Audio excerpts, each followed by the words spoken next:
this video is going to be really cool. All right, this is going to be a cutoff whip to a rollout catch, a little inside elbow rollout catch to free spin. Now this takes it up a couple counts instead of 8 to 10. All right, so let's go ahead and get started. We'll give you 3 different angles on this. So we're going to start off by going and 1, 2, 3 and 4, 5 and 6, 7 and 8, 9 and 10. You're looking really cool right now, aren't you? All right, so let's do that again.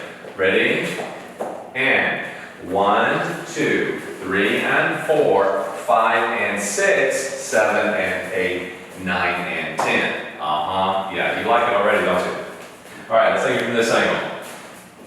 Ready? And 1, 2, 3 and 4, 5 and 6, 7 and 8, 9 and 10. Nice. Now remember, this is one of my favorite patterns as well, but remember, this is about trying to lead her and guide her. Try not to force anything or pull anything on this one because it's got some rotations in this, all right? So for more information, what do? You know already. Go to your private lesson style videos. Look at that in more depth. Right now, this is your quick view. Have fun. Rewind as much as you need to. Breathe, smile, have fun. Remember that. All right? And then come on back for your next pattern.